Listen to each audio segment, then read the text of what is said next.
What's going on, guys? It's Tiki throwing another video at you, and I hope you enjoy it. Also, I hope your day is going great and your week is better. If not, I hope things get better. Now, let's talk anime.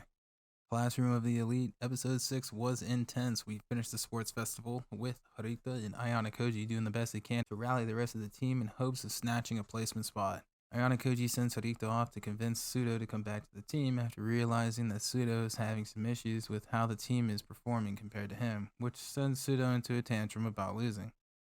Sudo is an athletic person and talented in this field, so it's easy to imagine why Sudo would be so mad about being held back by people who aren't on the same level. However, the way he is expressing this conflicting emotion is childish. I see Sudo being more a strong, caring, honest, and loyal person. I'd say more so than anyone else in that class if I'm being honest.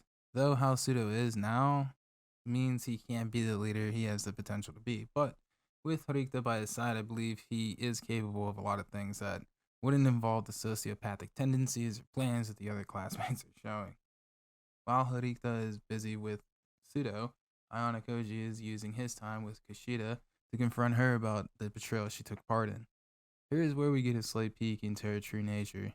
Once Kushida admits to Ayanokoji that she is the one who betrayed the class, Kushida then gives him a stern promise to Ayanokoji, telling him that he will be the next one she tries to get expelled from the school. Kushida already has a uniform, the handprint from Ayanokoji that can land him in hot water if he doesn't play his cards right. Although, going the route of trying to convince people that Ayanokoji is this perv that will grow up a girl, I think would be a stretch. Ayanokoji's character would never do something like this. This doesn't mean that he isn't capable, but this just doesn't seem his style. It's too messy and too barbaric for him. Not to mention most of the girls, I believe, would see through this if she would go forward with this plan. Ayanokoji challenged Horikta's brother to a race where he actually goes all out. Why he did this is a huge question to me. Ayanokoji struck me as a planner, a tactician, or a strategist of sorts, but this was reckless. What we have seen this whole time was Ayanokoji trying to keep himself in the middle, being so average that he would basically become invisible to everybody around him. Given how Ayanokoji performed in this run has propelled him to the top of popularity. Not one person in that class will be able to look at him being so average and mysterious now that he's a force to be recognized, and it's no secret now. I feel this is going to get Horikta to start asking bigger questions to Ayanokoji, and how he is going to respond is a mystery to me. It almost seems like he's softening a bit from Horikta. I guess we could call Horikta and Ayanokoji friends, right?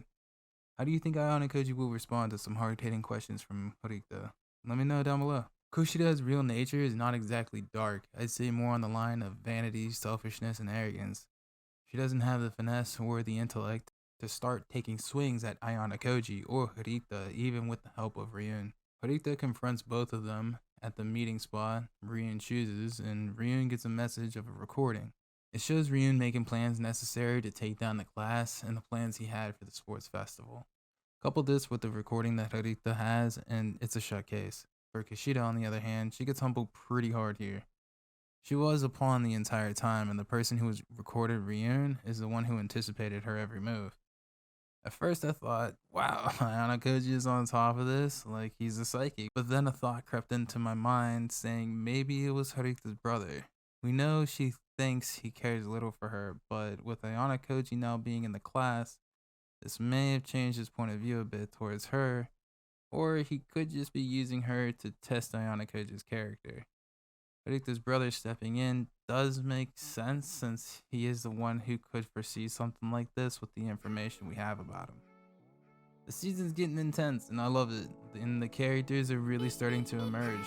How will Ryuen take this L moving forward, and what's Kushida's next plan of attack, or will she stay with the lie about Ayanokoji? We'll have to wait and see on the next episode of Classroom of the Elite. If you made it to the end of the video, thank you so much for watching. Don't forget, leave a like, a sub, and a comment. But most importantly, have a safe, happy, and hydrated day. And we'll talk anime in the next one. Later.